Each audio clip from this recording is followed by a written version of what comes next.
نیتیں اچھی کریں. بڑی سادی مثال، بڑی صاف ستھری. مولا کائنات شیر خدا حضرت علی المرتضیٰ کرم اللہ تعالی وجہ الکریم نا، آپ ایک جگہ جنگ لڑنے کے لیے گئے، جہاد ہو رہا. عرب کے جو لوگ ہوتے تھے وہ دشمن کو سزا بڑی سخت دیتے تھے. بعض لوگ مطالبہ بھی کرتے ہیں نا سخت سزا کا. ہمارا سرائکی کا ایک شاعر ہے، وہ کہا کرتا ہے یہ تنگ ہے ساری زندگی تے دے سخت سزا تیری جان چھٹے. ساکو مارنا شاکر قسطاں وچ یک لخت مکا تیری جان چھوٹے. عرب کے لوگ نا سخت سزا دیتے تھے، سخت. وہ اذیت دیتے، کبھی انگلی کاٹ دیتے، کبھی ہاتھ کاٹ دیتے.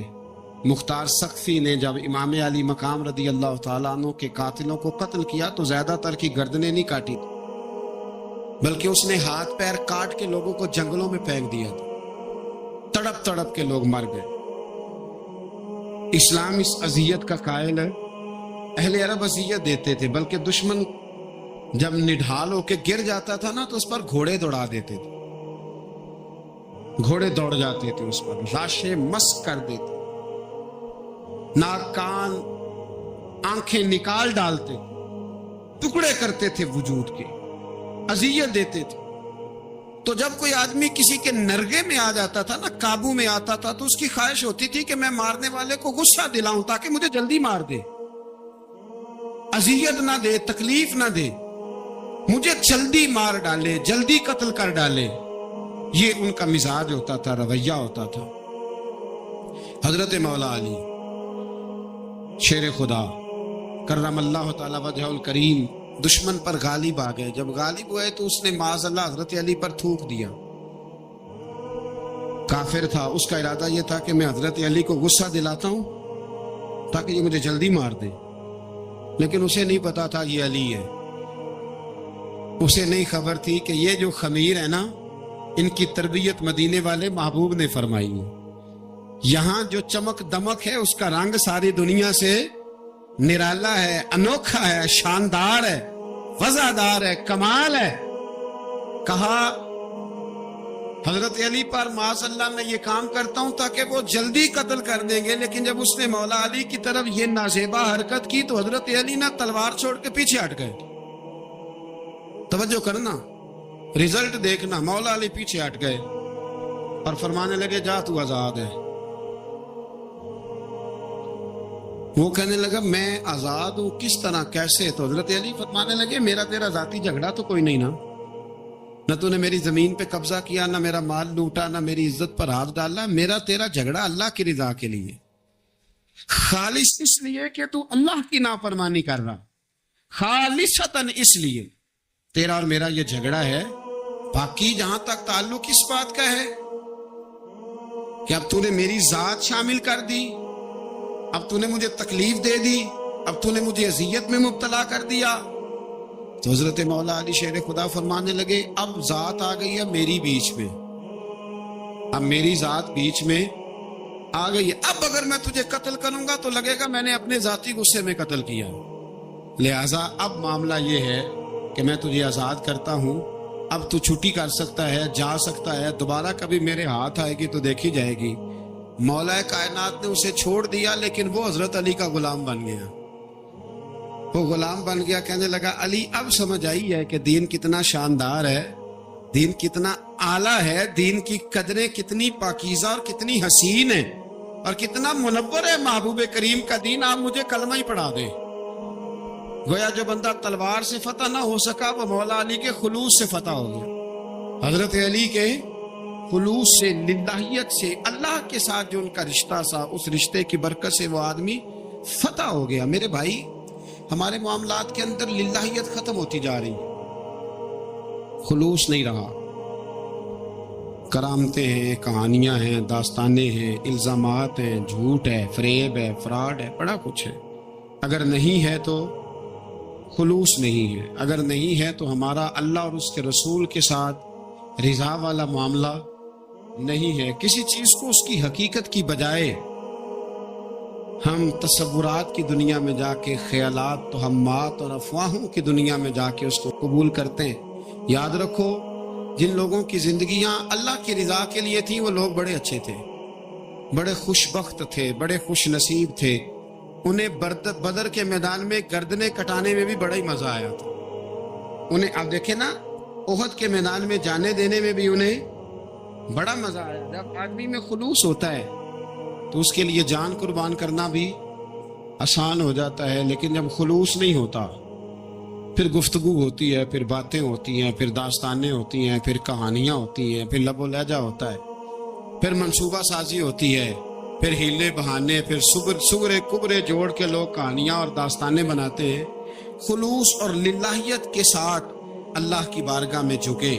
عبادتوں کا، ریاضتوں کا، تلاوتوں کا جتنا اللہ ہمیں موقع دیتا ہے اس میں خلوص شامل کرنے کی کوشش کریں، للہیت شامل کرنے کی کوشش کریں، اللہ کی رضا شامل کرنے کی کوشش کریں. میرے نبی رحمت صلی اللہ تعالی علیہ وسلم نا حضرت معاذ ابن جبل کو جب یمن کے لیے روانہ کرنے لگے تو رسول پاک علیہ السلام نے بڑی نصیحتیں فرمائیں. ان نصیحتوں میں درد بڑا تھا. کیوں؟ اس لیے کہ حضور نے انہیں بتلایا تھا کہ جب تم واپس آؤ گے تو میری تمہاری ملاقات نہیں ہوگی، تم میری قبر سے گزرو گے. اکھاں جدو میٹیاں زمانہ مینوں روے گا، اپنا تے اپنا بیگانہ مینوں روے گا. جدو نہ میں دسیا میں خاراں نوں میں خانے وچ، جام ٹوٹ جان گے تے میں خانہ مینوں روے گا. کئی لک لک رون گے تے کئی بک بک رون. گلیاں دا ایانا تے سیانا مینوں روے گا. اور کیا خوبصورت بات انہوں نے کہی تھی، مجھے بڑی پسند ہے. کہنے لگے بے قدراں کچھ قدر نہ جاتی، او کیتی خوب تسلی ہو. اے دنیا دار پجاری زر دے کتیاں دے گل ٹلی ہو. بک بک روشن اکھیاں تکیو ویکھ حویلی کلی ہو. تے کوچ نصیر اساں جدوں کیتی پھر پہ جانی تھر تھلی ہو. کوچ نصیر اساں جدوں کیتی پھر پہ جانی، پھر کمال ہو جائے گی. بعد مرن دے مکھڑا میرا ہو جاوے جے تازہ، پھر سمجھ لینا محبوب میرے نے آن پڑے ہے جنازہ. حضرت معاذ ابن جبل رضی اللہ تعالیٰ عنہ سے حضور نے فرمایا، معاذ جب تم واپس گزرو گے نا تو میری قبر کے پاس سے گزرو گے، ملاقات نہیں ہوگی. تو وہ جو نصیحتیں تھی نا اس موقع پر جب آپ گویا کسی سے آخری ملاقات کر رہے ہوتے، ان نصیحتوں کے اندر جو حسن ہوتا ہے، کمال ہوتا ہے، وہ تو جاتے جاتے کی بات لے سجنا سا توڑ نہیں پائی جان ہی دتی راہ تیرے. وہ جو جاتے جاتے کی گفتگو ہوتی ہے، وہ جو انداز ہوتا ہے، بڑا کمال ہوتا ہے. اور اس کی گہرائی اور گہرائی کو وہ سمجھ سکتا ہے جس کو وہ لمحے میسر آتے، جو اس وقت اس مقام پہ کھڑا ہوتا ہے. حضرت معاذ ابن جبل رضی اللہ تعالیٰ عنہ تڑپ کے روئے کہ حضور کیا فرما رہے ہیں. حضور کوئی خاص نصیحت تو نبی پاک نے بڑا کچھ فرمایا. ایک جملہ حضور نے یہ کہا، معاذ عمل جتنا بھی کرنا خلوص کے ساتھ کرنا. اور محبوب نے فرمایا تیرا خلوص کے ساتھ کیا ہوا تھوڑا عمل بھی رب کی بارگاہ میں زیادہ بنا کے تیرے لیے ذریعہ نجات بن جائے. جتنا بھی کرنا خلوص کے ساتھ کرنا.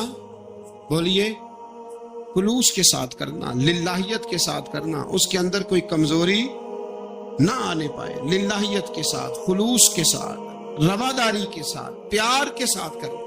میرے بھائیوں، یہ سمجھنے کا مقام ہوتا ہے کہ جب ہم اللہ اور اس کے رسول صلی اللہ علیہ وسلم کی رضا کے لیے کوئی عمل کرتے ہیں تو اس کا بھی ہمارے دل کو پتہ ہوتا ہے.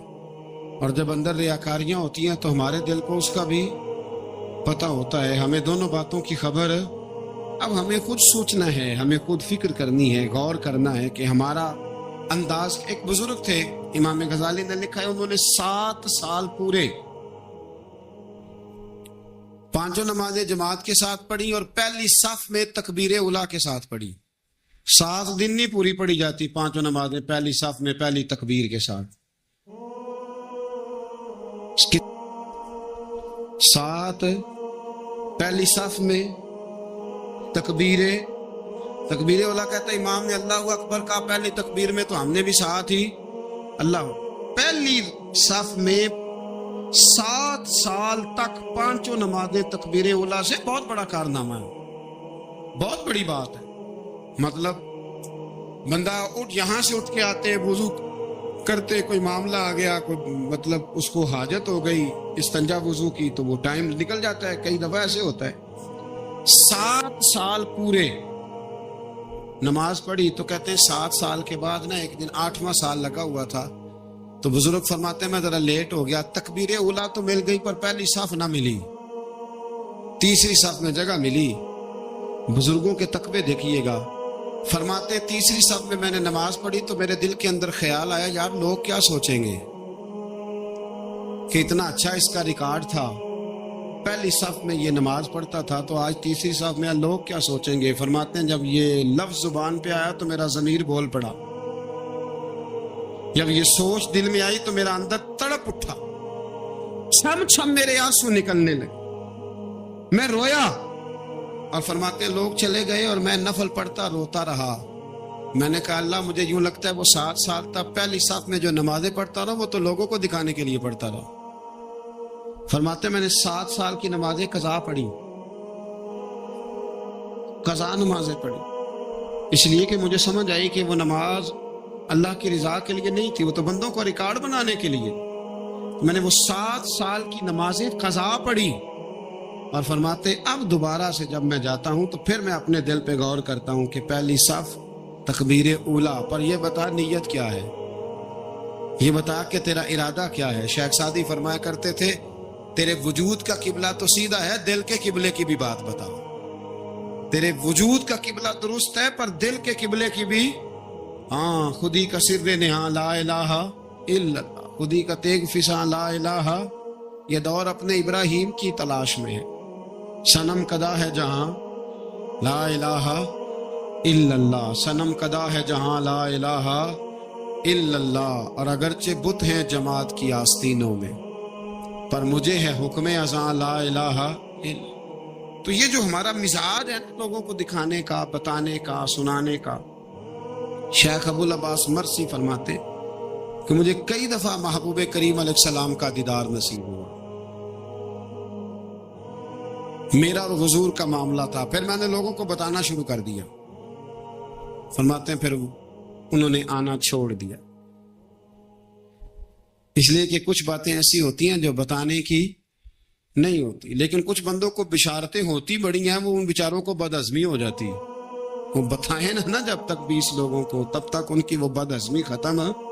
حالانکہ ہر چیز بتانے کی، دکھانے کی، سنانے کی، ہر چیز کی وضاحت دینے کی نہیں ہوتی. ہر چیز ایسی نہیں ہوتی. حضرت ابو ہریرہ جیسے لوگ فرمایا کرتے تھے علم کی 2 تھیلیاں، ایک کھولی ہے دوسری کھولوں تو مجھے قتل کر دو. ہر چیز کو بتانے سمجھانے کی ہوتی ہے. تو خلوص دیکھیں کتنا ہے اس میں، للہیت کتنی ہے، اللہ کی رضا کتنی. الحمدللہ تعالی اس مہینے سے جو جولائی کا ہے، میرے خیال ہے 4-5 جولائی سے حج کی فلائٹ شروع ہو جائیں گی انشاءاللہ تعالی. خوش نہیں ہوئے آپ سن کے؟ جو جا رہے ہیں رب ان کا قبول فرمائے، اور جو رہ گئے اللہ انہیں موقع عطا فرمائے. ای سعادت بزور بازو نیس تانا بخشندہ خدائے بخشن.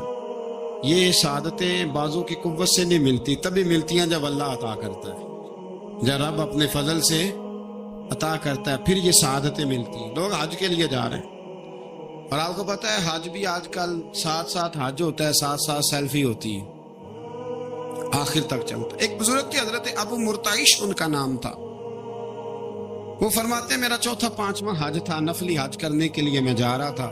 تیاری میری مکمل ہو گئی تھی، 2-4 دنوں میں میری روانگی تھی، ارادہ میرا مضبوط تھا، معاملات سارے طے ہو گئے تھے، بس میں جانے کے قریب تھا.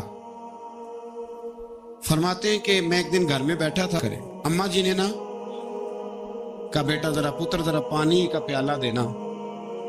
فرماتے میرے دل میں خیال آیا کہ ایک تو میں عالم ہوں، صوفی ہوں، درویش ہوں، مولوی ہوں، اور دوسرا یہ کہ میری کل پرسوں تیاری بھی ہے، تو پانی تو چھوٹا بھائی بھی دے سکتا ہے، یہ کام کو بچہ بھی کر لے گا. میں نے چھوٹے کو اشارہ کیا ذرا پانی دینا، وہ گیا اور مٹکے سے پانی بھر کے اماں کو دے دیا. کہتے ہیں جب اس نے اماں کو پانی دیا نا تو میرے اندر پھر مد و جزر شروع ہوا، پھر میری ضمیر کی آوازیں اٹھنے لگی، پھر اندر سے بلندی ہونے لگی، پھر آوازیں آئیں، اور پھر میں نے اعلان کیا. میں نے کہا خو یہ کیا ہوا؟ سینکڑوں اور ہزاروں میل حج کرنے کے لیے جانا میرے لیے آسان ہے اور یہ 2 قدم اماں کو پانی دینا میرے لیے مشکل ہے؟ یہ کیا بات ہوئی؟ حالانکہ حج کرنے سے بھی اللہ نے راضی ہونا تھا اور اماں کو پانی پلانے سے بھی اللہ نے راضی ہونا تھا، پر یہ میں کس جگہ کھڑا ہو گیا ہوں کہ سینکڑوں میل اور ہزاروں میل جا کے حج کرنا میرے لیے آسان ہے لیکن پانی بھر کے لانا میرے لیے مشکل ہے۔ چند قدموں کے فاصلے پہ مٹکا پانی کا پڑا ہے۔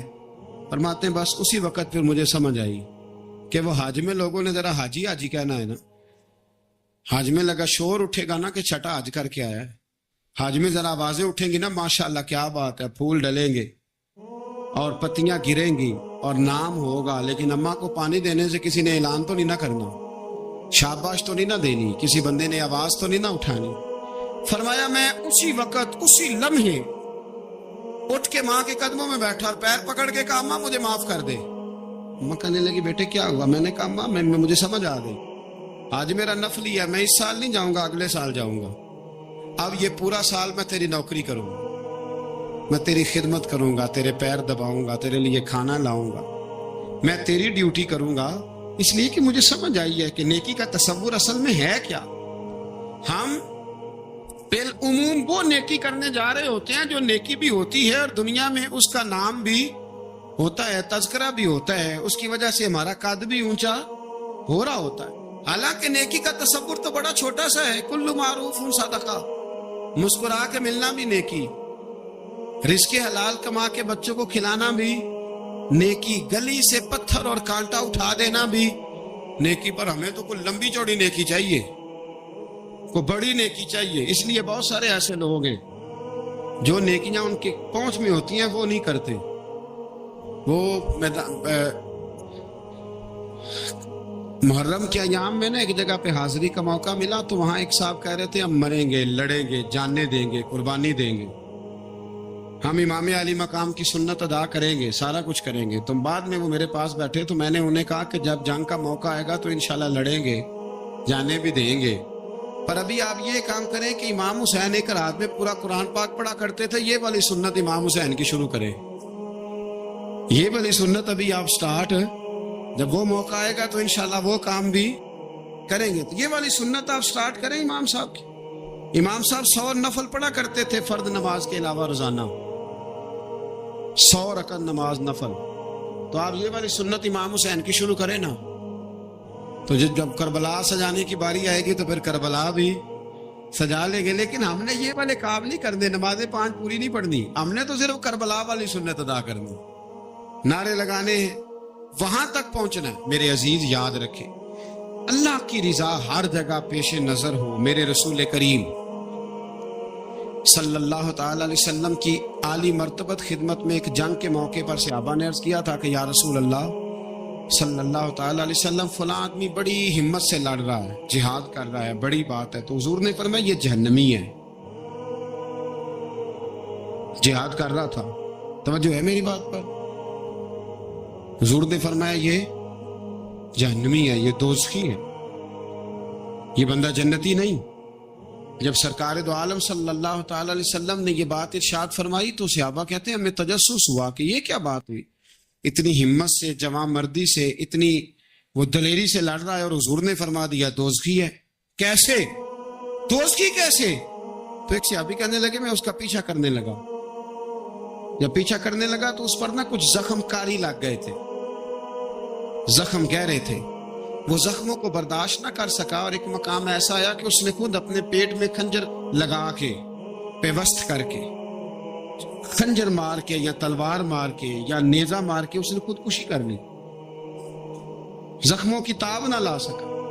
حضور نے فرمایا تھا کہ یہ جہنمی ہے، تو اس کی وہ جو بات تھی وہ صادق ہو گئی۔ کہتے ہیں میں فوراً بولا، میں نے کہا میرے محبوب جو فرماتے ہیں حق اور سچ ہی فرماتے ہیں، دیکھو کس موت مرا ہے۔ اب اس پر مفسرین نے لکھا ہے کہ وہ بندہ جو گھر سے نکلا تھا نا تو وہ دین کے لیے لڑنے نہیں نکلا تھا، وہ قومیت کے لیے لڑنے آیا تھا کہ میرا سارا قبیلہ کیا ہے تو مجھے بھی جانا چاہیے، ہماری قوم سے فلانی قوم ٹکرائی ہے تو لہذا ہمیں، اس کی نیت میں، ارادے میں دین، للہیت اور خلوص شامل اس کی دلیل وہ حدیث ہے جس میں حضور نے فرمایا کہ عالم بھی، سخی بھی اور شہید بھی اس وجہ سے جہنم میں جائیں گے معاذ اللہ کہ ان کی خدمات کی وجہ اللہ کی رضا نہیں تھی، خدمات کی وجہ ذاتی شہرت تھی، بہادری کے دعوے تھے، سخاوت کا سبب یہ تھا کہ لوگ انہیں سخی کہیں۔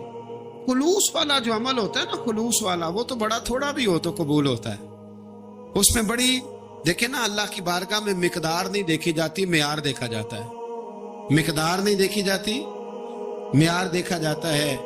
نبی کریم علیہ السلام نے ایک جنگ کے موقع پہ اعلان کیا کہ ہر بندہ چندے میں حصہ دے، قحط کا زمانہ ہے، بہت زیادہ مال کی ضرورت ہے، ہر آدمی آئے حصہ ڈالے آگے بڑھے۔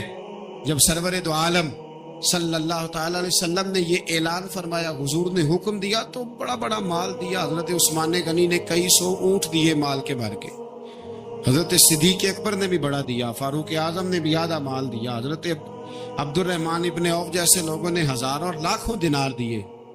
ایک غریب صحابی تھے، وہ فرماتے میں نے زور سے عصر تک یہودی کے باغ میں مزدوری کی، چند کلو کھجوریں ملی تو لا کے میں نے حضور کی بارگاہ میں نذرانہ پیش کیا۔ فرماتے میرے دل میں خیال تھا کہ وہ میری ہٹی کیا کرے گی، میرا ایک قطرہ کیا کرے گا، جہاں لوگوں نے لاکھوں دیے، ہزاروں دیے تو کیا بنے گا۔ لیکن فرماتے ہیں قربان جاؤں، وہ ڈھیر لگا تھا مسجد نبی میں مال کا، میرے نبی نے نا وہ مال اٹھا کے جو میں نے دیا تھا اس کے اوپر بکھیر دیا، اور حضور فرمانے لگے سن بھائی، جتنا ان سب کو اجر ملے گا اتنا اللہ تجھے اکیلے کو عطا فرمائے، اتنا تجھے اکیلے کو ملے گا۔ پیچھے دلیل ہے، میرے نبی پاک علیہ الصلوۃ والسلام کے فرمان کے پیچھے دلیل ہے کہ اس میں خلوص پڑا، اس بندے میں للہیت بڑی تھی، اس میں ذوق تھا، شوق تھا، ہمت تھی، اس نے محنت کی تھی۔ تو خلوص والا تھوڑا عمل بھی زیادہ ہو گیا۔ چھوڑے ریاکاریاں، چھوڑے تصنع، کوئی بھی کام کریں تو پہلے دل سے فتویٰ پوچھیں، پہلے اپنے آپ سے پوچھیں کہ یہ جو کام میں کر رہا ہوں، جس طرف میں جا رہا ہوں، یہ بات درست ہے کہ نہیں۔ پھر جب آپ سمجھ لیں کہ بات درست ہے، پھر اس پر اور محنت کریں اور خلوص کا مظاہرہ کریں۔ اب جب نماز کی نیت کے لیے کھڑے ہوں تو پھر ایک دفعہ نیت، یہ جو نیت ہوتی ہے نا نماز کی، اس کا مقصد بھی یہ ہوتا ہے کہ ذرا نا جسم کا قبلہ بھی ٹھیک کر لو اور ارادے کا قبلہ بھی ٹھیک کر لو، ذرا نا درست کر لو اپنے آپ کو۔ نیت المومن خیر من عمل۔ بخاری شریف میں نبی پاک علیہ الصلوۃ والسلام نے ارشاد فرمایا، سرکار فرماتے ہیں کہ ایک بندے نے نیک تھا لیکن اس نے ایک بلی کو باندھ دیا، پانی نہیں پلایا، کھانا نہیں دیا، بلی مر گئی۔ فرمایا اس کے باوجود نیکیوں کے اللہ نے اسے جہنم میں ڈال دیا۔ ایک فاحشہ عورت ہے، توجہ ہے میری بات پر، ادھر دیکھیے گا ذرا، ایک بہت گناہ کرنے والی بی بی ہے، وہ گزر رہی ہے،